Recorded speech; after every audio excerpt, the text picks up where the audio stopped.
Today on Rates and Barrels, we take a look back at opening day and explain how we keep up with baseball on a typical regular season day while managing 30 fantasy teams between us. Let's go.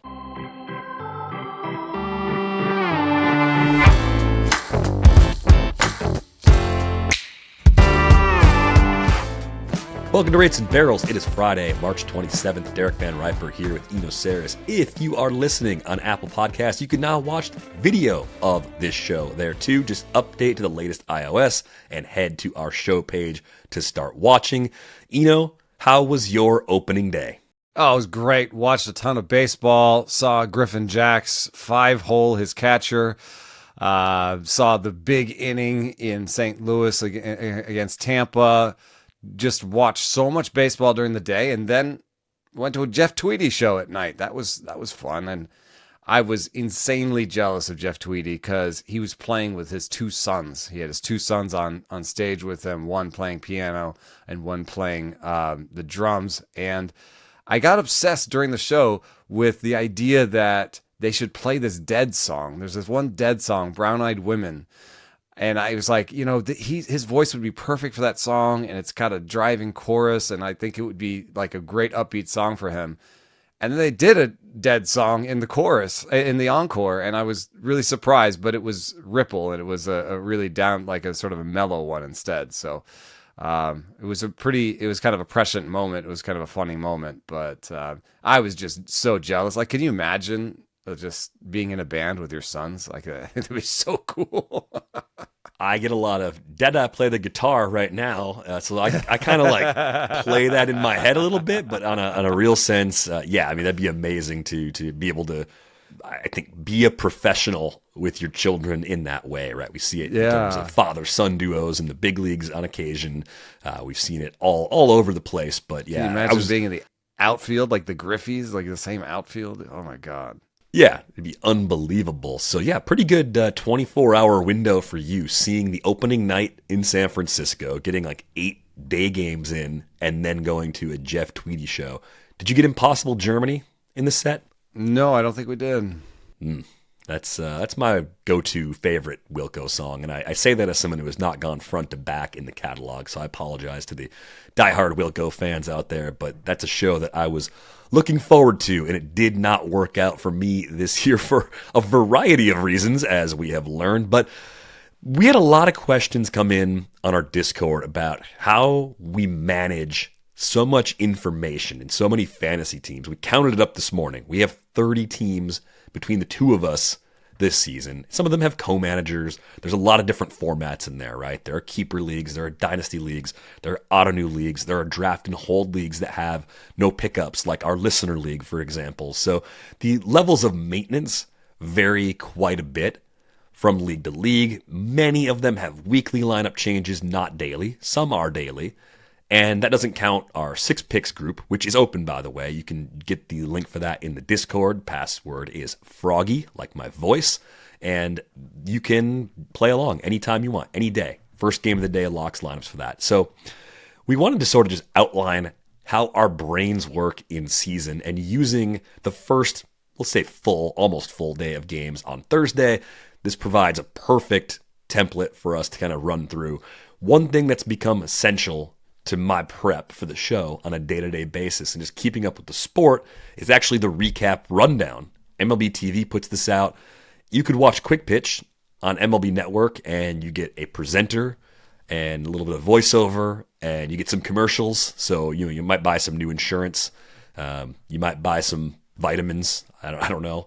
I like the commercial-free version. It's a little easier to just get through it with those cut out. This morning, it was 30 minutes, and to me, it helps fill in the major blind spots that you might have had, because everybody out there listening and watching this show watched some baseball, most likely, on Thursday.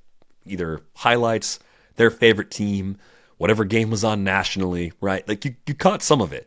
There's no way to watch all of it. It just doesn't exist. In the moment, you can watch things like Big Inning, kind of do the hop around thing, multi-screen. That's obviously a great tool if you have it available. But like number one for me. How do I start my day? It's actually the recap rundown, the commercial-free version of everything that happened yesterday. On a 15-game day, that runs, I think, about 45 minutes long. And usually there's some pauses, and I rewind and look back at stuff, so it still takes me a solid hour to get through it. That's not bad. I like that. I just watch what I can, here and there. I use the Discord last night to track what everyone else was watching, and in fact asked the Discord a couple times, what should I watch? They sent me over to the Boston game where Crochet struck two guys out with the bases loaded to get out of a big jam at one point, and I ended up at that Tampa St. Louis game for that big inning because of I could see what everyone was talking about. But in a regular day, I'll just watch what I can, and then I'm a big box score junkie, dude. I read the box scores every night, and that's my main thing. And when I'm looking in the box score, it's not so much for results. I scan the position, like the lineup, to see who's playing where, mostly. And then it's about the pitching lineups, the pitching data. So mostly it's strikeouts and walks from the box score. But those are the things that I scan, is who played where, and how many strikeouts and walks the pitcher got, and then some bullpen usage. So if they were winning a game, especially if they were like winning a game and then pulled away late, I like to see, I'd like to just kind of see what's happening in the bullpen. Like for example, if with Anaheim last night, Jordan Romano got the save, and I don't think he's a great closer going forward, and I'm not super excited about him, but it was really instructive for me to see Drew Pomeranz set up for him, because what we've found in the past is that usage is actually maybe the number one predictor of future closers situations. So the most likely next closer in Anaheim is Drew Pomeranz, and I think that's going to be relevant because Jordan Romano's velocity was down off of last year when it was down off the year before, and I don't know how long he's going to keep that job. That was going to be my Jordan Romano question for you today, because he's someone we liked during his time in Toronto. He was popping as a Circle of Trust top 10 closer, and if the stuff had come back to that level, then you could see a scenario in which, for the leagues where he's available, you're throwing your top waiver claim, you're throwing big fab bids out there this weekend. It kind of sounds like this would be more of a keep him honest, bottom tier closer sort of expectation for you as it pertains to Romano. He had, as an example, he had a 102 stuff plus. That's actually below average for a reliever. 100 is the average pitcher. And so you'd expect starting pitchers to be around 97 and relievers to be around 103 for average. So, it's not great stuff. He's 94 on the fastball and like 82, 83 on the slider. And we know that 85 is a magic number for the slider, that you really want to have a harder than 85 mile-an-hour slider. So I think it is relevant. The other thing that's a little bit problematic is that Pomeranz is a lefty, but in today's baseball, you have the 3-batter minimum. I don't know, like there isn't any such thing as a lefty 1-out loogie type pitcher anymore. Yeah, that's true. And I think you just have to look and see, is there another lefty they trust in leverage? If that's the case, then a lefty can close. Like, I think they just want to have one guy they use for 2 out of 3 lefties in a situation where the heart of the order might have some really dangerous hitters from that side available. The Angels-Astros game, interesting for a lot of reasons. Number one, a combo meal from Mike Trout. That's a homer and a stolen base in the same game. Shout out to the 06010, old ESPN fantasy baseball podcast. Yeah, and like 3 walks. I mean, he looked amazing. He looked great. Angels won. Jose Soriano looked good too, man. Like it's not our nature to take a victory lap on day one, but it sure feels good to be right on day one. And Jose Soriano, other than a ball that Yordan Alvarez hit into the rafters, that would have been a home run. Should have been a homer, yeah. It was going to be a home run. It hit the rafters and caromed foul. The pool report from the umpire clarified that's the ground rule. If it caromed fair and not been a home run, it would have been a live ball. Outfielder could have caught it. If it went the stands in fair territory, it would have been a home run. So just a moonshot that actually didn't turn into the home run that it should have been for Yordan. But other than that, Soriano was sharp. Yeah, he really went to the four-seam fastball more often. And, it was, he has a new pitching coach in Mike Maddox. And I guess the idea is just that, I don't know. He used it for whiffs. And I think he used it against, lefties too, and I think it's a good pitch, but it also probably led to more walks. Like, he doesn't have great command of that, and he doesn't have great command in general, which is why he doesn't throw the splitter and the slider more, which are the stuff model loves.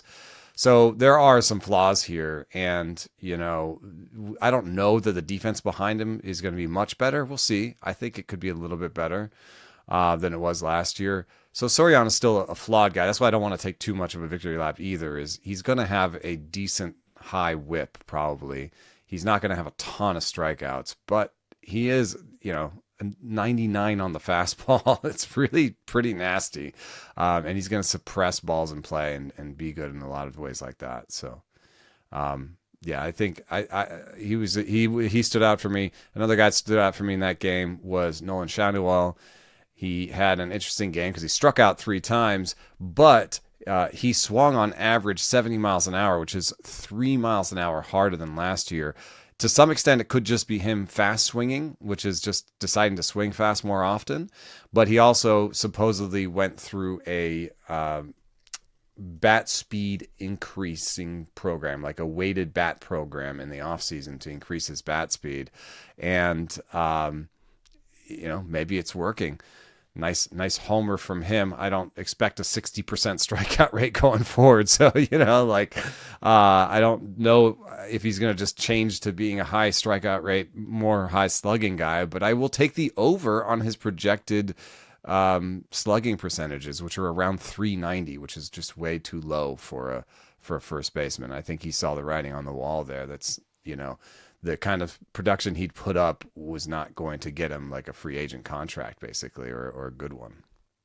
I like that he's taking the off-season work clearly into his own hands. We've laughed at a few of the instances where we've brought up the standing all day or standing throughout the day off-season that he did. At least that was something designed to make him stronger. It had a purpose, right? I think the weighted bat training is something that I think I'm a little more on board with, given the shortcomings before. But I'm glad you brought up Schanuel, someone that was swinging the bat harder on opening day. We'll keep an eye on that. I mean, he could move into corner infield relevance for deeper leagues because he's hitting third in a lineup that has enough power to do some damage. Like, it's a team that's going to score runs. I think their run prevention is the bigger question that we're going to have throughout the season, because the bullpen depth is questionable, the rotation depth is questionable, even the defense is going to be a little bit of a question. But a nice opening day for the Angels. I was going to ask you, you said you're a box score junkie. Where do you typically go? Where does your brain default to? First site you're going to read box scores? I don't know why, but Yahoo. Yahoo? Yeah. Just a habit? I guess I think my longest term league that I have of any leagues, I have a league that I started in 2002, I think. It's on Yahoo. I feel like some of the individual preferences we have are just ridiculous. That's up there with your continued usage of Brooks Baseball for some things, which Brooks Baseball at its time when it first dropped was incredible. It's still great. Like, there's just other places that get a lot of the information. For now, I use it for one thing. One thing, yeah. Max fastball velocity. Okay. Because it tracks it by year. And nowhere else. Easier to find it there. Yeah. I don't think I've seen it tracked anywhere else. One thing that's funny about that Yahoo League is that it had my college Yahoo username, which I will not reveal on air. Please don't. We've had a rough week. We've had a great week in so many ways, but let's not end the week on a sour note. Yeah. Oh, man. But, another thing, one last thing about the game, Soriano's ride was up on his four-seam. So, maybe Maddox is already having an effect there. Yeah, really curious to see where it goes from here with Jose Soriano in particular. My box score of choice these days is actually Baseball Savant. I think I've talked about this a little bit on the show before. There's a few reasons why I like it. I feel like you get kind of the expanded view even in the box score mode, right, where you get a little more information. You can get a sense of pitch mixes, and you can click through for more of anything that you want when you're there. I like the hard contact, the fire emojis. I like to know who hit the ball hard on the hitting side. I like to know which pitchers were yielding a lot of hard contact, because you could see an outing like Hunter Brown's and say, okay, it was 4 2/3 scoreless, 9 Ks, 4 walks. Oh, only 1 hard hit ball. Okay, so yeah, he didn't go 5. Wasn't his best start, but was not really yielding anything that was going to be a problem. Yeah, also threw his curveball more often and got more whiffs, which is something that I thought was going to happen this year. Yeah, Joey Loperfido, this didn't make the cut in the recap rundown. 2 for 4, 4 hard hit balls. Okay, that's kind of interesting, and kind of an offshoot of what you're saying, like the day-to-day analysis, especially this time of year, looking at how players are being used, where they're hitting in the lineup, their order out of the bullpen. You also have to cross over and think about the matchups in particular. So we saw Joey Wiemer hit a home run for the Nationals, and it was hitting 5th. And you go, oh, okay, wow, Joey Wiemer, we know he's a good defensive center fielder. Why is he playing? They faced a lefty, it was Matthew Boyd. So more likely than not, Wiemer is probably a small side platoon guy, but maybe he gets a little more of a look with Dylan Cruz at AAA to start the season. His swing, which he started to change a couple of years ago in Milwaukee, actually looks a lot more typical. His setup, swing, all looks a little cleaner than it used to. Oh, much simpler. That's interesting. I don't think I saw him swing. He has a very weird swing. He used to. Oh, his original, bats all over the place. You got to go back and look at some old It's like Joey a big Wiemer dude setups. trying to be small or something. It's like he does this weird crouch over thing. Yeah, just way too busy. So, I think that type of stuff does catch my eye when I'm going through, okay, Joey Wiemer started, who pitched. If you could give me one thing that I could add to a box score, and I don't know if anybody else wants this, I want the handedness of the pitcher and the hitter to be in the column, a skinny column next to their name.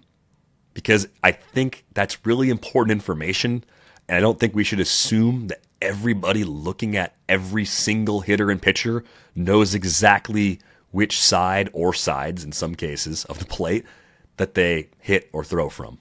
Yeah. One thing I would like in some of the probables, or what I would like from my fantasy setups, from my fantasy platforms, is similar. I would like to know the opposing pitcher and the handedness of the opposing pitcher and the handedness of the hitter. Yeah, some sites are better than others with that. Usually the handedness of the pitcher is there, but the handedness of the hitter can be a little bit more hit or miss depending on where you play. We are going to take a quick break. When we come back, we'll take a spin around a few more box scores from opening day.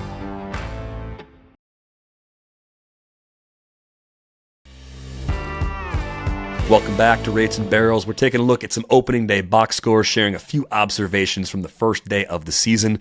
We talked about the misplays of Oneil Cruz a little bit on our episode with Trevor yesterday, and it did point us to a question of, how patient are they going to be if this remains a problem? It's not new. He wasn't a good defender yet last season, as you pointed out on yesterday's show, and Paul Skeens was amazing anyway. And I guess when you go back and look at that Pirates-Mets game from opening day, Paul Skeens struggled a little bit. The Mets had a game plan they executed, worked several full counts, had a couple of walks before that Brett Beatty triple that Oneil Cruz came in on before trying to go back that beat him over the top. I also wondered if in Pittsburgh that may have been scored an error instead of a hit, and that would change some things for the Paul Skeens managers out there, but that's neither here nor there. It's only one game, but I guess my question for you is, if you make enough critical mistakes in a year in which your team has higher expectations, does it prove to be more costly for a player like Oneil Cruz, even though he shows such impressive tools and so much ceiling when things are going well? I think that, yes, he was a bad defender last year with a minus 14 outs above average. And so this is coming to a point, and it may, if he has more moments like this that are on the national stage. Everyone was watching, who was it? Joel Embiid tweeted out that Oneil Cruz is going to need to learn how to DH.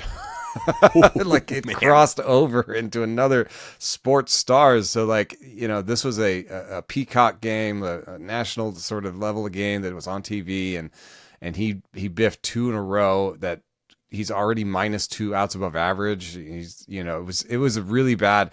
It cost Skeens. He had to come out of that game. Like I don't really put that much on Skeens here, other than the fact that he has a really large arsenal, and I guess the game plan against him was make him get to that fastball, make him get into count, so he had to throw the fastball because he wasn't commanding the secondary stuff as much, but he normally has really good command. So I'm not actually that worried about Skeens at all. And it's true that he had this bad of an outfield behind him last year, but the problem with moving Oneil Cruz off of center field is you have nowhere to put him. Marcell Ozuna is the DH. Spencer Horwitz is the first base. He has a second percentile arm. If you move him to second, where you put in Brandon Lowe, he has a bad arm. Neither one of those guys can play third base. If they could play third base, they'd be over at third base, and then maybe you could put Cruz at second or first or something, but it doesn't look good out there. And with Brian Reynolds and Ryan O'Hearn on the corners, and Ozuna at first, and Ozuna at DH, and Horwitz at first, there's no place to put him. I don't know where to put him unless you try him on the infield again at third or something. At some point, injuries could shake things up and maybe create a path to another position. But watching his defense is going to be something we're doing, I think, often as we try to make sure he keeps that playing time and has a chance to really bounce back at the plate this year.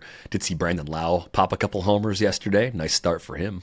I did have a weird thought watching him. Like, can you imagine, like, let's say you're scouting a game and Oneil Cruz and Ellie De La Cruz are like, playing in the same game theoretically. Like, can you imagine like trying to decide which one you like better? I mean, they're both in a Pirates Reds game.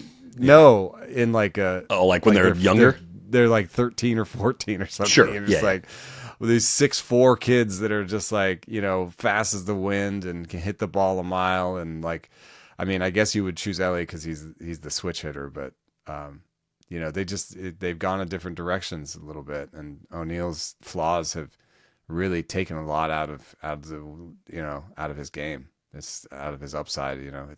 He's only left-handed. He's not that great against lefties. He strikes out more than Ellie. He hasn't really tapped into the power and the speed the same way. So I still think there's a lot there, but I become more pessimistic, over time. I'm only human. Carson Benge hit a homer in his Mets debut. Actually, a lot of rookies did well. Yeah, Carson Benge didn't pull a single fly ball in spring training, and then he pulls a homer in his first game. So that's kind of fun.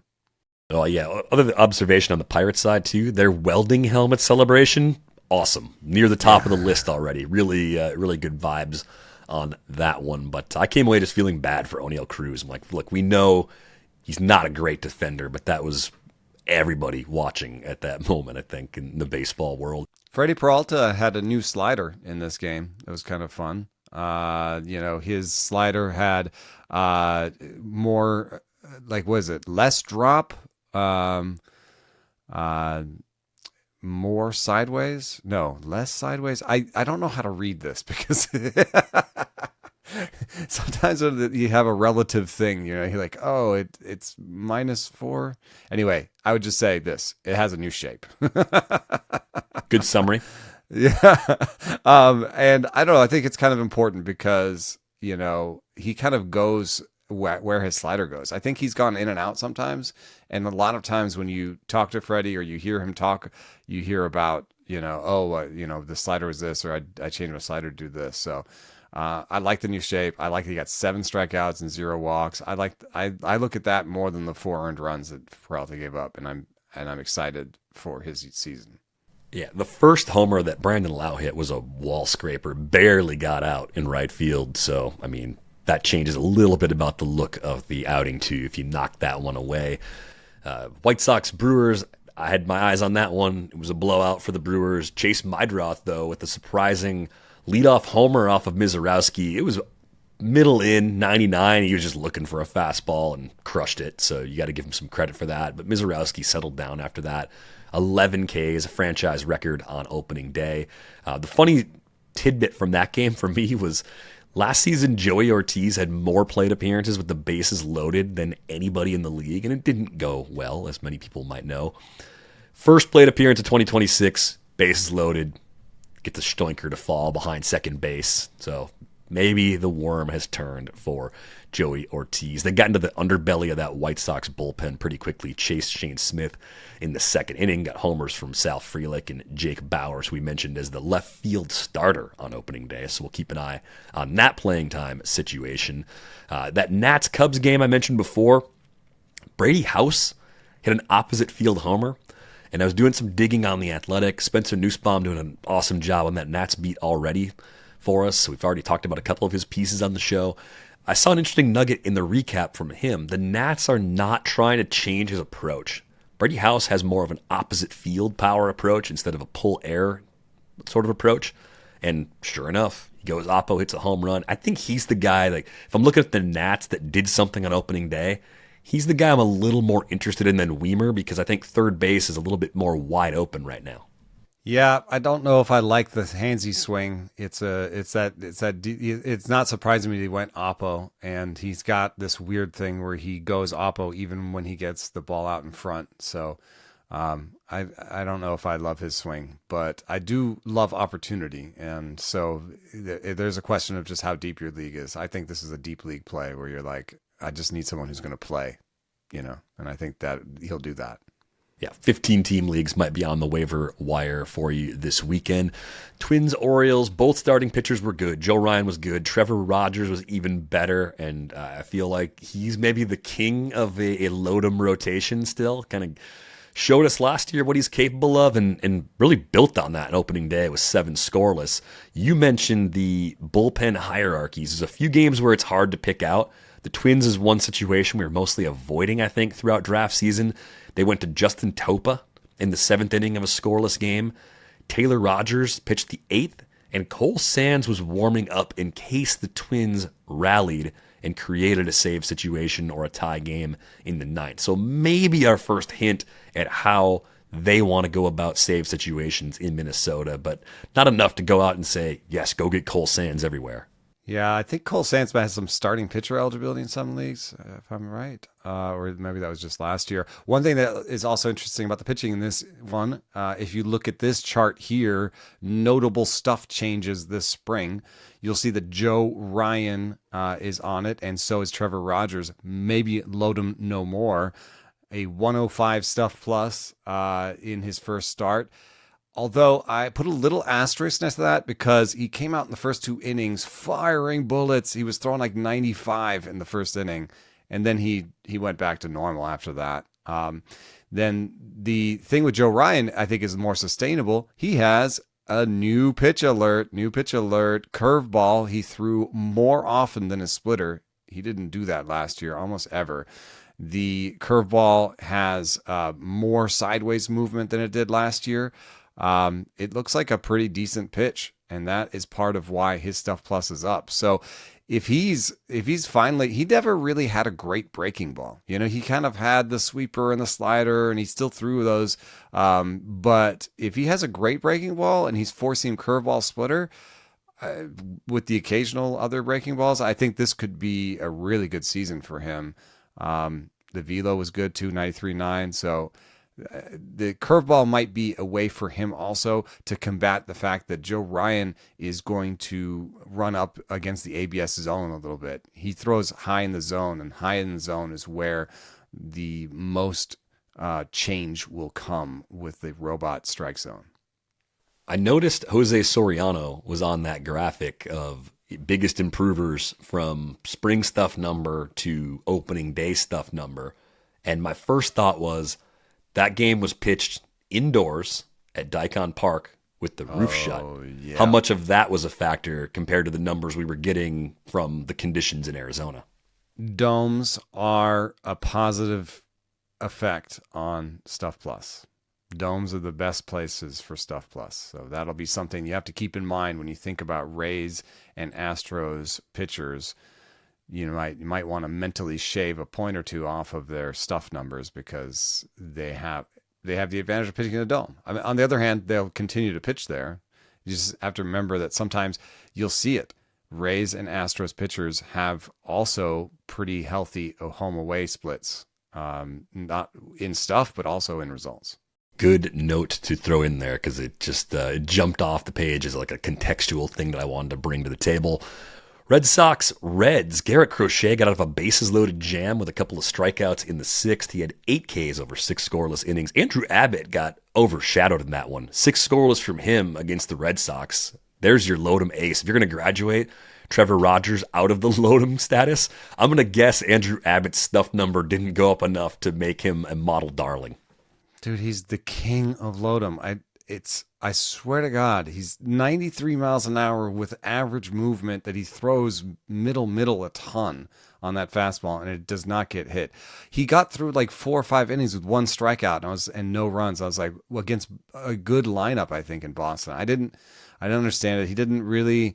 He did change some stuff. He threw his curveball more often than last year, and he threw his changeup and sweeper less, but I don't see that many movement changes. He's the same guy. He's the same guy that was getting beat up in spring. He's the same guy that gets beat up every August. But for some reason, April through July, he's an amazing pitcher. Don't know how he does it, but he keeps on doing it. Sal Stewart got hit in the wrist by a liner at first base. 3-hit day for him, though. Apparently he's okay, but I'm kind of wondering how that's going to feel after it swells up after, being done with the game overnight, like all that thing, all that's a factor in just that feeling worse. It just hit his glove off of it. Like it looked bad, but maybe the glove, absorbed some of the brunt of it because he did stay in the game. And, he's an excellent hitter that I'm excited to watch this year. Couple of strikeouts and an 0-for-2 for Noel V. Marte, whose value seems like it's just tanking quickly as the season begins, but we'll keep an eye on how he does in the early weeks. I did see Roman Anthony challenge on a strike 3 that flipped a full count into a walk that extended the 9th inning for a couple of insurance runs. They didn't end up needing those runs, but a well-used challenge by Roman Anthony in that spot added a lot of value. Tigers-Padres, it was a clunker from Nick Pivetta against the Tigers. A bases-loaded walk is never what you want to give up that first run of the season. We saw Kevin McGonigle go off 4 for 5 with a couple of doubles.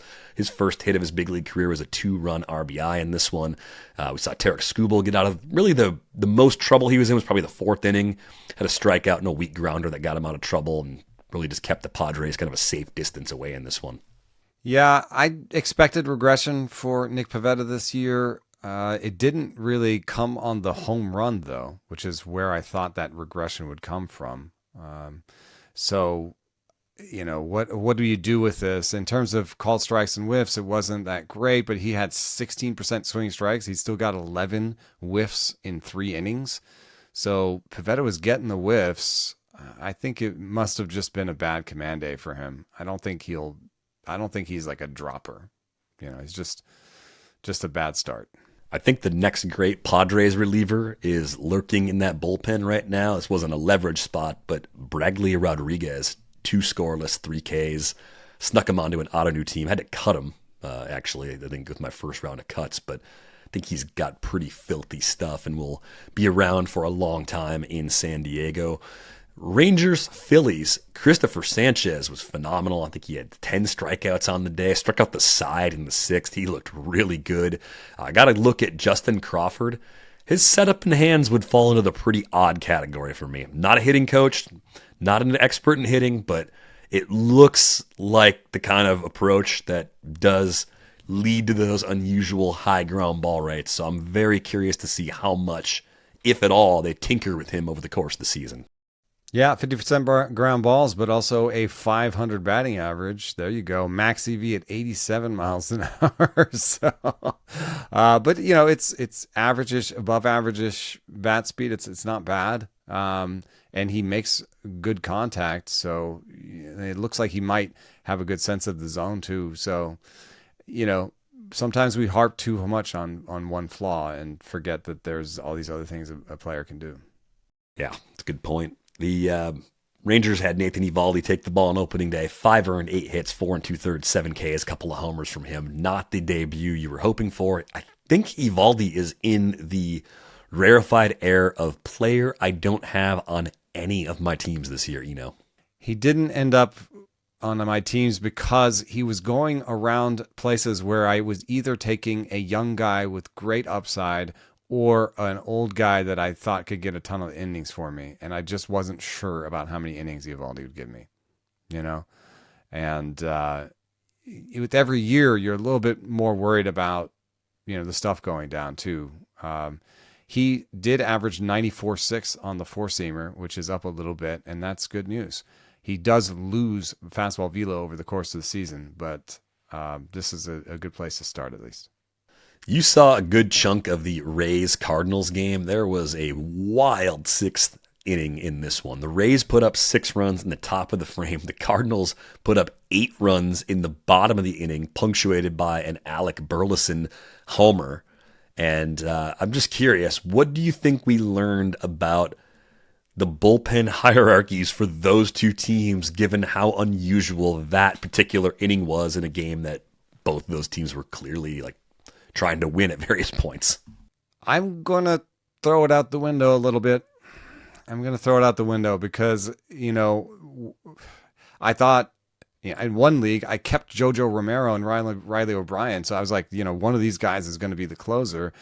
And if not, if I'm wrong, it might be Matt Swanson. Well, Swanson's sweeper looked good, but he gave up runs. And then they went through every one of their guys that you thought could be their closer. I mean, I did not think that Ryan Stanek would end up being the closer. And I still think that Riley O'Brien will be the closer because you just look on the other side. Griffin Jax, I still think is probably going to be the Rays closer. I mean, he stunk it up. You know, he gave up the grand slam to Alec Burleson. It's not all on his shoulders because other people loaded it, but I'm tempted to say that the eventual closers for both teams pitched in that inning and that it's still Riley O'Brien and Griffin Jax, but Ryan Stanek closed it out and Griffin Jax pitched way early in the game and gave up runs. So you have to call, at the very least, have to call both these pens unsettled. Unsettled and worth monitoring very closely in the next couple of days if you got a weekly waiver run coming up on Sunday. Swanson's a guy I was taking a lot of shots on. May have to drop him in some short-term situations and move on depending on how these next few days go. So I'm watching that very closely. J.J. Weatherholt homered in his second big league plate appearance. Man, like I said, the rookies came through in a big way. There's one more in the nightcap that we're going to get to here in just a minute. I did see Carson Williams hit what appeared to be a homer off of Matthew Liberatore. He almost mishit a changeup to the opposite field. It was overturned as a foul ball, and he struck out, which is unfortunate. Nathan Church made the catch of the day in that game, I think. Oh, yeah, he did. And he looked good at the plate, too. Church is a James Anderson special. And with Nars Nutbar, his heel's still healing. He's going to get a shot. Church is going to get a shot. And I think that play was kind of important because it showed that what might be true is that he might be able to play center field. Victor Scott played well in this one and got and did fine. So it's not going to be obvious right away. But if Victor Scott is hitting 200 in June or whenever in May when Lars Nootbaar comes back, is there a chance that Church stays up and starts taking playing time away from Victor Scott? I think there is a chance of that. Interesting to me also was Matthew Liberatore, who put up the exact same stuff number that he had in the spring, which I like. What I don't like about it, and part of that is the velo's up a little bit, only 0.3, but it's something. The other thing is he's cutting his four seam more now, and so it's a less obviously. It's a less obvious shape. It's a less anticipatable shape. It's an interesting shape. It's kind of cut righty, actually, a little bit. And so I think the four seam is better. The problem is he doesn't really have swing and miss stuff. I think he'll be able to keep, contact down and keep homers down, and I think he'll be usable at home. But he gave up a homer, and he also gave up the ball that should have been a homer that Church took back. And then he also gave up the Carson Williams foul ball that was almost a homer. So he did give up some big flies. It could have been 3 runs pretty easily. And then you look 5 whiffs in 5 innings, a 6% swing strike rate. That left me a little bit pessimistic. So I was wondering if Liberatore would be somebody that I might use in all leagues and I might use on the road. And I think right now my diagnosis is Liberatore in like a 10 and 12 team leagues is near streamer status. And in 15 team leagues, you just want to use them mostly at home. Yeah, pick your spots carefully. I think the other thing I would take away from this box score is we were wondering of the Rays, which spots would they actually be platooning? And this comes with Gavin Lux currently on the IL, but with Liberatore being a lefty, right? You had Ryan Valade starting left. Eventually Chandler Simpson came into the game. Ben Williamson had 3 hits starting at second base. They eventually went to Richie Palacio. Johnny Lucas started in right. Eventually they went to Jake Fraley. And then Nick Fortes was behind the plate. You mentioned he got hit by a pitch or a foul tip in the... I don't think that was... It was a no swing. It was just a bounced fastball. 99 miles an hour straight. Yeah, that's right. Straight to the cup. Yeah, that's like right. Straight to the cup. It was not a foul tip. Yeah, he left that game, and it might have been from that, not for any other reasons. But Cedric Mullins got a start against the lefty, went 0 for 5, but he was hitting 8th. So those are the things I'm looking at. Like, I'm not looking at Ben Williamson and saying everyday player yet. I'm kind of watching to see what they do with him against righties. But I think of the guys they're mixing and matching, he's one I'm watching. They sought him out in a trade with Seattle. He's a great defender. He can pick it. There may be a path for him. Solid opening day start from Drew Rasmussen. 5 innings, 1 run, only 2 Ks though. Yeah, a little bit up and down news with him. I have a new comp for Drew Rasmussen. Who is it? Chad Patrick. Oh, okay. Like, does that make me more excited about Chad Patrick or less excited about Drew Rasmussen? Well, Rasmussen has a little bit more view, though. But remember, Chad Patrick was like 95, 96 late last season, right? So I would say like late season Chad Patrick. The reason I say this is Drew Rasmussen, the curveball did not come back after the last surgery. He does not throw the curveball anymore. It's not good. And he just didn't use it once in this game. He was almost all, so he threw 73 pitches, all but 6 of them were cutter, 4-seam, and sinker. That's kind of Chad Patrick. It's the fastball triangle. His cutter is a really good pitch. It's going to suppress a lot of balls in play. It's not going to lead to a lot of whiffs. And he had 7 whiffs in 5 innings, a 10% swinging strike rate. That's just around league average. So I don't think Drew Rasmussen is going to be that much of an asset in Ks. I think he's going to have a low ERA, and I think he's going to go 5 innings to start again, for most of the year. So it's a really interesting pitcher that is super useful in most leagues, but not great in quality start leagues, not, in 10-team leagues, maybe someone you shop. Innings cap leagues, maybe not as good as you'd like him to be. Yeah, that's a good point. So there's some weird ways where Drew Rasmussen is maybe not as good as his ERA, so think about that when you're if you're at some point looking to make trades. So I know we talked a lot about the Netflix opening night, wins and losses. Some people had that heavier with L's than with dubs. I thought it was okay, not great for their first effort. I thought the NBC return to baseball was generally really good. Jason Benetti, it was Oral Hershiser, good booth that they had. I forget who the third was in that booth last night, but Luis Gonzalez. I like that they do that. They bring in one from each team with the national with the national voice, and Benetti's phenomenal. He's as good as anybody calling games right now. And they played it pretty classic. They didn't do as much like weird stuff as Netflix did. They were just, they played it straight. I actually thought Kershaw was pretty good in his role as the kind of the field reporter. I don't know. I had mediocre expectations. He exceeded my expectations at the very least. It seemed like he was getting positive marks, but just it felt like the combination of how the game was shot, how it was called, it was generally very traditional, but just good. So I think if you're going to be new into the space, it's better to be that than to be full on circus mode. If I'm trying to say what appeases the most fans, it's probably sticking to the more traditional route that they did a good job. In the early game, I thought it was pretty good as well. But anyway, this game, we saw Geraldo Perdomo homer off of Yoshinobu Yamamoto from the ump cam. And in the Discord, I was like, was that cool? And I was only unsure because I watched it in real time and I was like, I didn't know that he hit a homer at first. Like on the swing, I was like, oh, I think he hit that. And then they took the shot, and I think it even surprised the whole like camera crew. Even the cut seemed a little bit weird, where no one seemed certain that ball was actually getting out of the yard. And I've landed on, yeah, that was actually pretty cool. And it went like 8 rows deep or something, you know? Yeah, like I'm just not used to see, just don't see that shot that often. So I think if we saw more of it, I'd probably be a little more in tune with expectations. I want to see more of it, I think, for pitchers, because I think it's easier to kind of explain what stuff is and explain what's going on when you see it from behind the plate. Like the late movement, ride, cut, the different concepts like that. Yeah, you think that's a little easier to see from that cam. I think so too. I think you can understand how it impacts the hitter more from that view. Like the hitters look more silly in the typical view, but I think you can like understand the hitter's perspective of why those aspects of pitches are so difficult when you see it from behind the plate.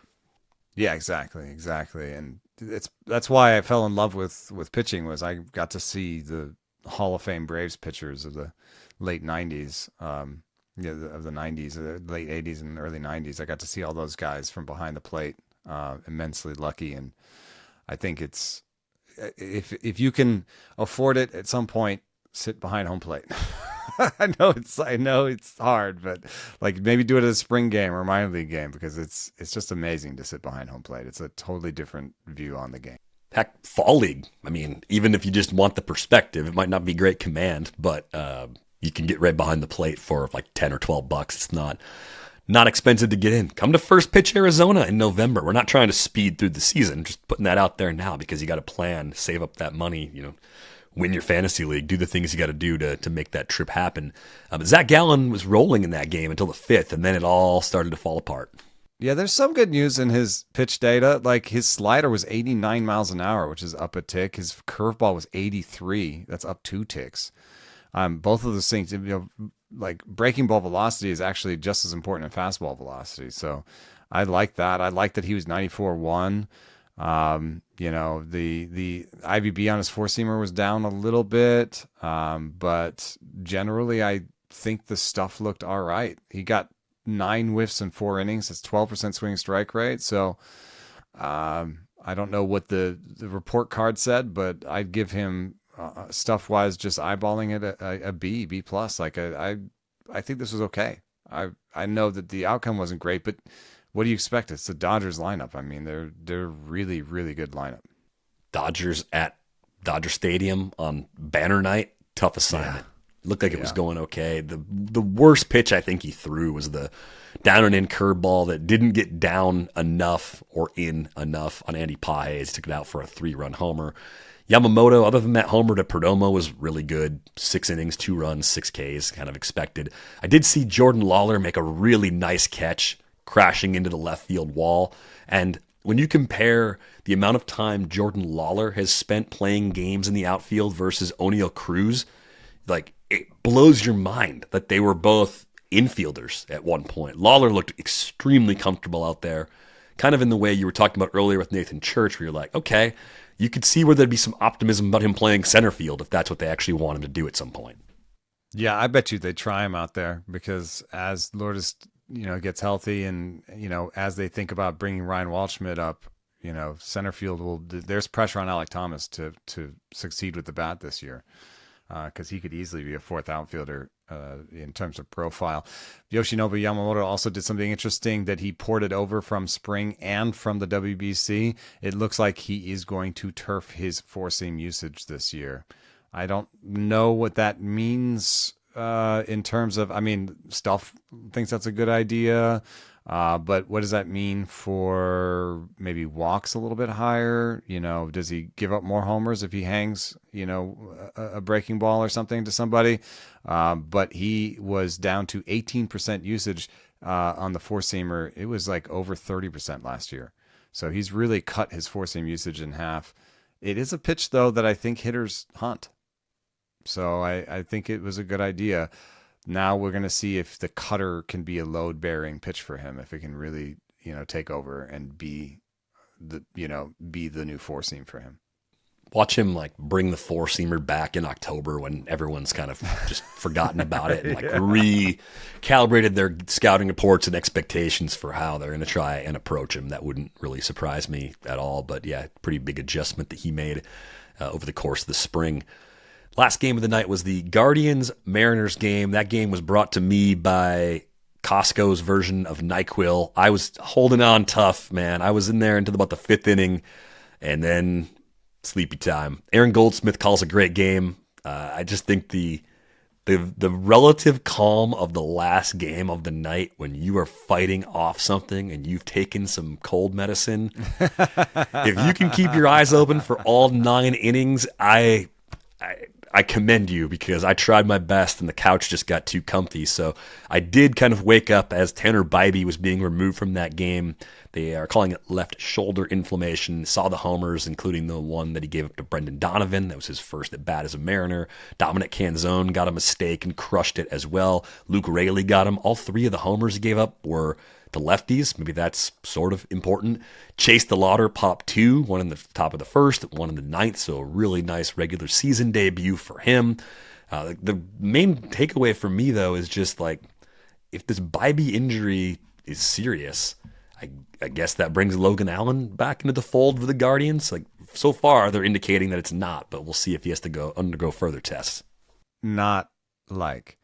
Logan Gilbert, on the other hand, had a new pitch alert, a cutter that he threw 18 times, 91-mile-an-hour cutter, used it only against lefties and mostly got called strikes with it. So looks like a good pitch against lefties. Gilbert was basically almost quarter, four-seam splitter, cutter, slider.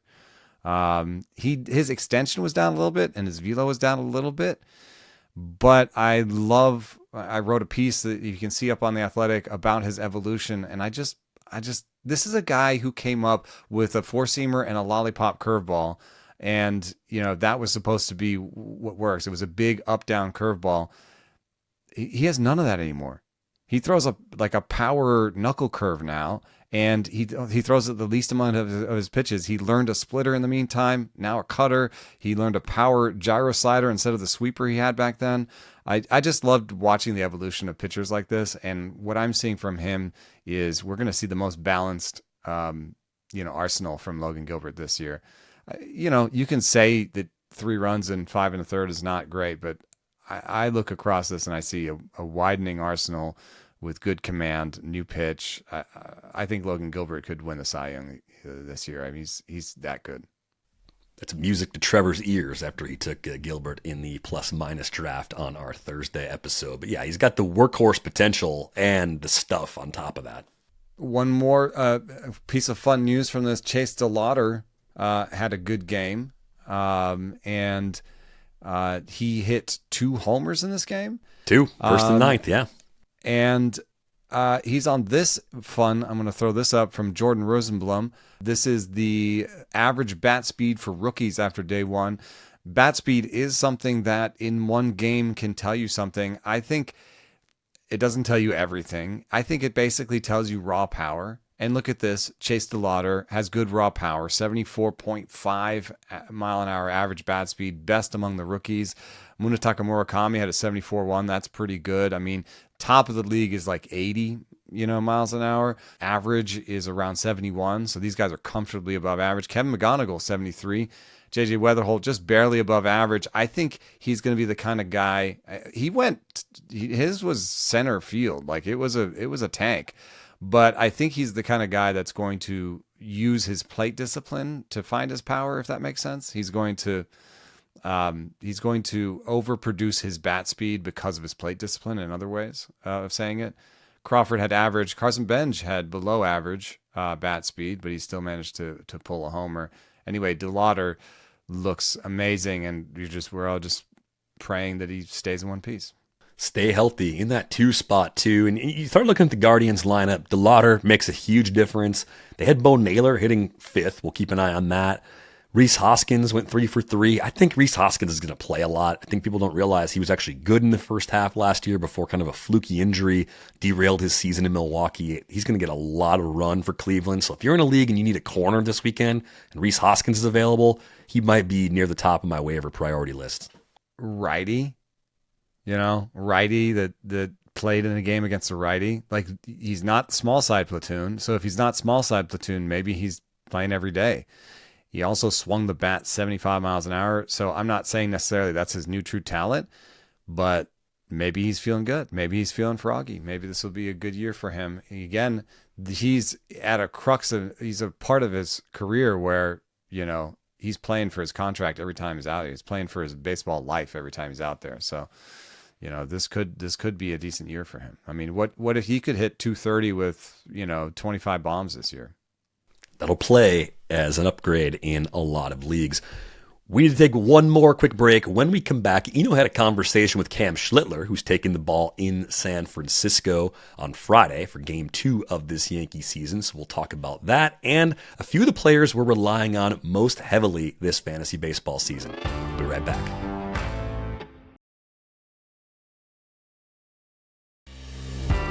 Welcome back to Rates and Barrels, closing it out here with a few interesting tidbits. You had a great conversation with Cam Schlittler recently, and I think it gets into some topics that our listeners have been asking us about for a while. Throwing an additional fastball can improve your stuff numbers on the other fastballs in your arsenal. And it's a little bit counterintuitive because I think of pitches just being completely in isolation in terms of stuff numbers. So how does that work, and how has that helped Cam Schlittler adding that additional fastball? I mean, Cam Schlittler is a name you need to know. This guy is among the best stuff in the big leagues, and he's 98 on the fastball. And right now, you look at him and you think, how could anyone have ever described him as having a bad fastball? But a lot has changed for Cam Schlittler over the last couple of years. If you look at his minor league numbers, you'll see he went from 95 miles an hour, which was already a velocity increase, to 97 miles an hour. So he said that was just hitting the weight room, changing some of his mechanics and cleaning them up. But also another thing he did along the way was he learned a cutter and he learned a sinker. And what happens with that is previous fastball mix is part of Stuff Plus. And what that means is that how many fastball, if you're like a four-seam fastball guy and you throw a sinker sometimes, then the model says he normally throws the fastball, the four-seam fastball. The sinker is kind of a surprise pitch.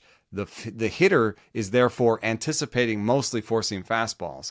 And so by throwing this extra fastball, what you do is you upset the anticipation of the hitter.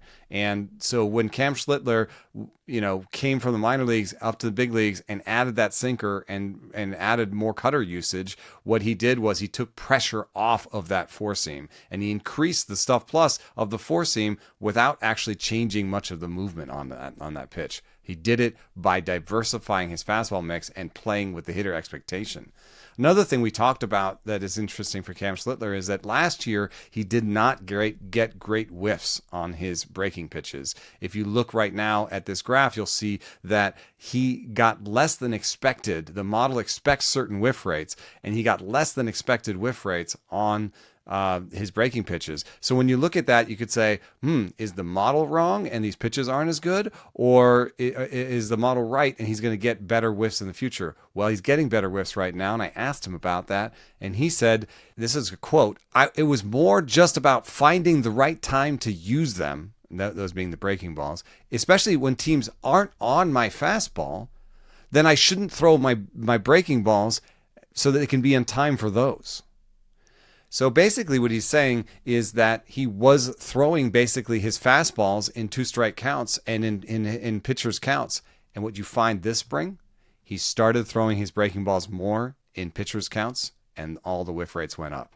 So score that one as a win for the model in both cases. They found the Stuff Plus model was able to identify that his new fastball mix was going to work, even if some of the shape wasn't great on it, and that also that his breaking balls would lead to more whiffs in the future. Cam Schlittler is a name that everybody needs to know. This guy is pitching tonight for the Yankees, and I fully expect him to dominate and have a great season.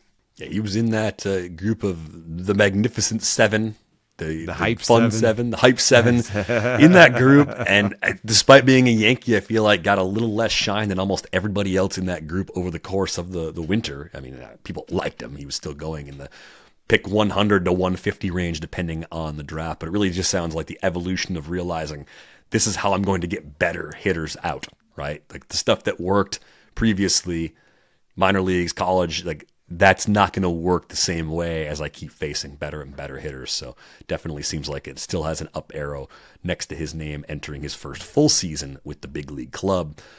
Normally at the end of our Friday shows, we're going to do a couple things. We're going to talk about waiver wire targets. We're going to talk to our buddy Niv Shah about hot dogs and Ottoneu and everything going on in that world.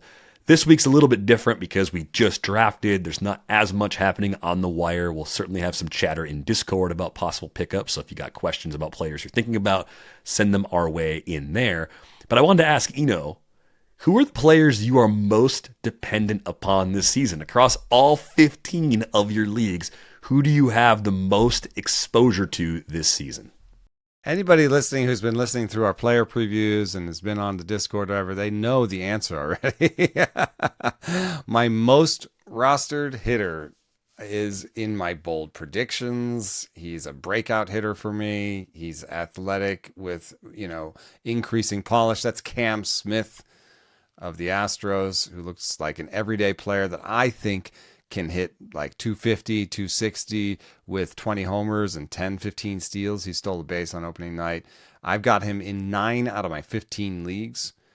Then there's a couple guys in Josh Lowe and Josh Smith that I have in a bunch of leagues, but it's not that I think that they're amazing and that they're going to go 30-30 or do anything crazy. It's just that I liked the price. I got them very cheaply, and Josh Smith plays like every position, so he's been my favorite sort of util first bench guy that I can plug in all over the place. I think he's got the second base job, and I think he'll go, 240, 250 and 15 homers, 15 stolen bases. It's more just like bringing the floor up. It's a great head-to-head bench piece where I'm like, ooh, maybe I'll get an extra steal here. Maybe I'll get an extra homer here. Like a guy who just, I get in the lineup when I can. I'm trying to avoid lefties with him until I see more. And Josh Lowe, I think the Angels are going to have to play him every day. And I see some power and speed there, and he was really cheap, and so I got him as like a 5th or 6th outfielder a lot of times. Austin Riley, I have 5 shares out of 15. That was an expensive one, but it's just a bet that he's going to be better this year. Evan Carter was just like Josh Lowe. I got 5 of him. Evan Carter and Josh Lowe are my outfield 5, outfield 6 situations. Seiya Suzuki and Jackson Merrill were kind of my first outfielders in a bunch of leagues. I got 5 of Seiya and 4 of Jackson Merrill.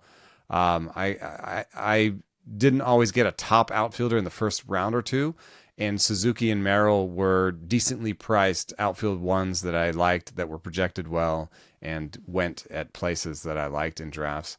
And then I've got 4 Cole Youngs just because I think he's going to play all year. Those are my deeper leagues, my keeper leagues.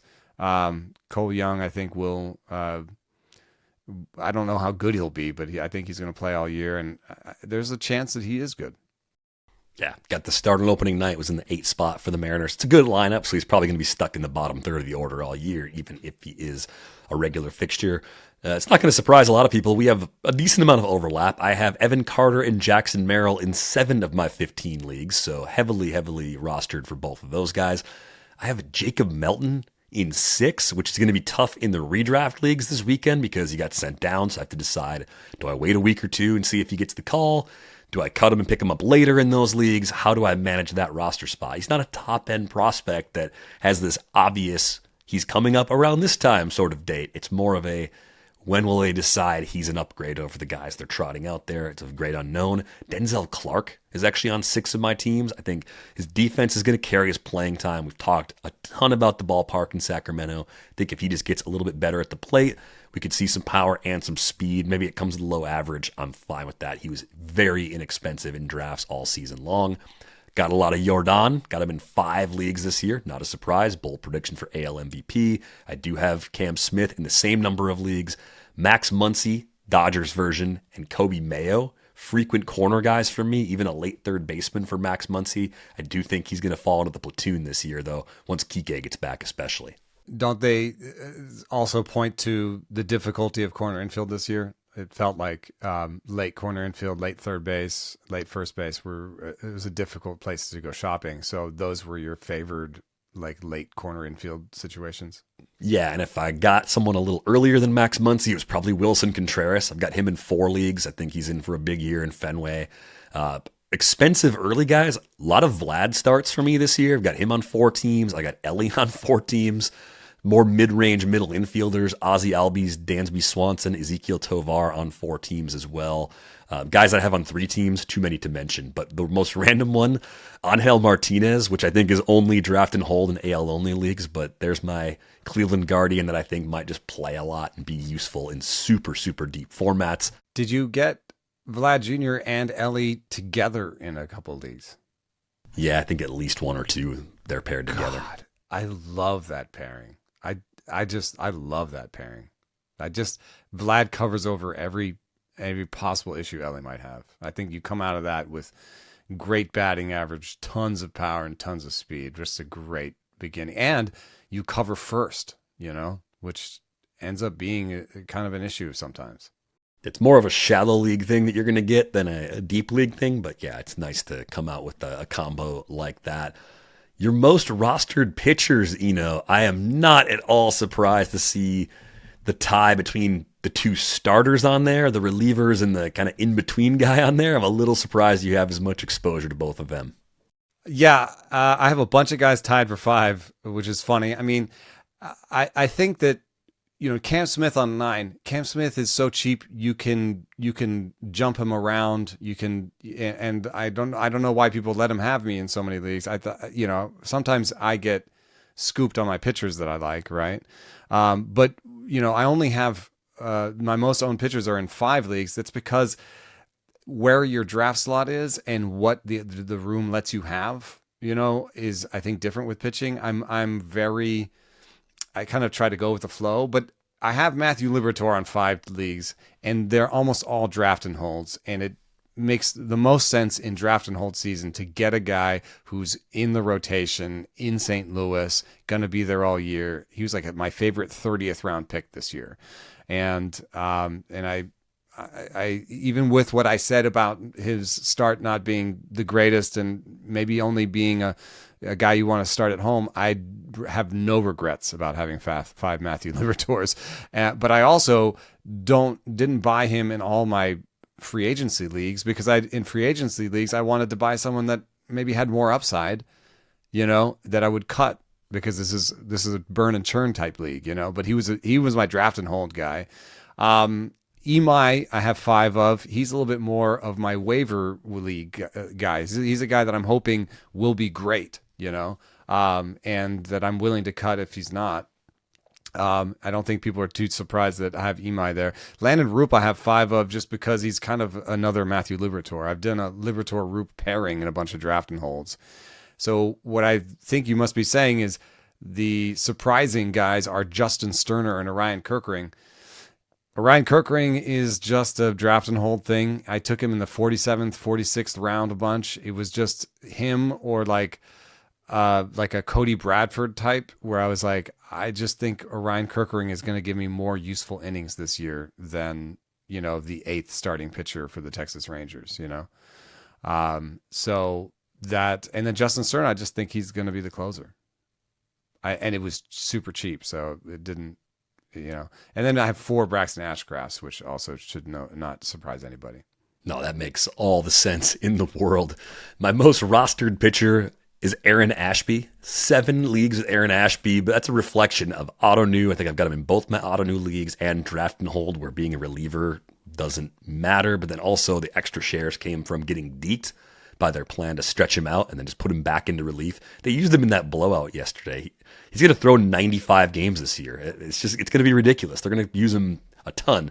I do have a lot of Ryan Helsley. New pitch alert. Split looked really good on opening day from him. He's on 5 of my 15 rosters. A lot of Yuri Perez. Being friends with JH, I've got lots of Justin Robleski, but that's also kind of like the Ashby deeper leagues sort of approach for the most part. And then some of the more commonly used starters, Mick Abel, Jacob Mizorowski, Aaron Nola, Brandon Sproat, a lot of Spencer Schwellenbach, unfortunately, before he got hurt. They're on 4 of my rosters. Christian Javier is like the one that doesn't belong. Like all those other guys are like exciting stuff guys, and Javier, I'm just saying, deep pitch mix. They're going to find a way to game plan through it. Pitching indoors, it's going to be okay. I think he's at least going to be a home streamer. We'll see if I'm actually right about that. And then a bunch of familiar names on 3 or fewer teams. Well, 3 or more teams. Hunter Brown, Cole Reagans, Braxton Ashcraft, Tyler Glasnow. Of course, I've got Tyler Glasnow a few places. Old habits die very hard. So those are the guys that I think we were like core like rooting for a lot because they impact a lot of our rosters. Yeah, I have this draft and hold core, and then I have a bunch of keeper leagues. And Braxton Ashcraft, I have 4 shares of. They're almost all on keeper leagues because they're guys I got Braxton Ashcraft last year on those teams, and this year the cost rose so much that I didn't get him as much in drafts this year as I wanted. Yeah. Last thought on the way out the door as far as like, how do you manage it all? I use the RotoWire My Leagues tool. You can sync up leagues from most sites on there. The reason I like to use it is actually just to track news. That way I can take one swipe at that news page in the morning and just know like where I'm going to have to make changes on my roster, make sure I don't miss anything on the injury front. Find that to be an extremely valuable tool because tracking individual player news gets really, really messy the more teams you have. It's hard if you have one team. The news ecosystem, the micro news ecosystem, total mess right now. So other tools at RotoWire that I use too, but that's like kind of like what's the main thing? It's the My Leagues thing. Right I now. Should use tools. I don't. I'm just like, over here. I guess I use tabs. Use lots of tabs. Tabs, you have a tab open for every league right now. Another thing I do is I have different browsers. So I have one browser that is only for my teams. It only has fantasy teams. I have Firefox. The only reason I use Firefox is it's where my fantasy teams are. It's important because we're making this podcast. I have to close the browser that has all my fantasy teams on it because those are like energy resource sucks. Hogs. Yeah, resource hogs. So like it's it's open most of the time, and then when we start podding, I got to close it. So yeah, I use a browser.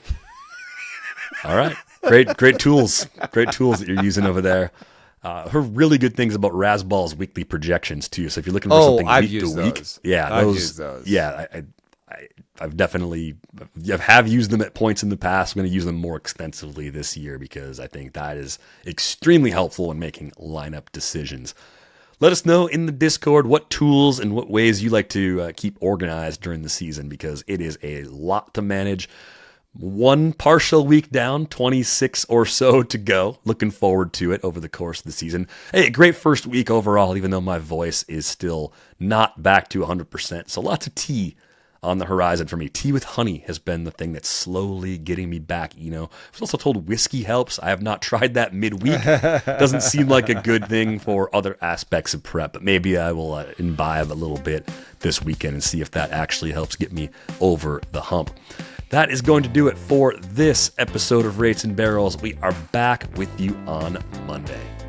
Thanks for listening. Thanks for tuning in. Make sure to hit that subscribe or follow button so you never miss an episode. If you enjoyed it, drop us a like, leave a rating, or sound off in the comments. We'll see you next time.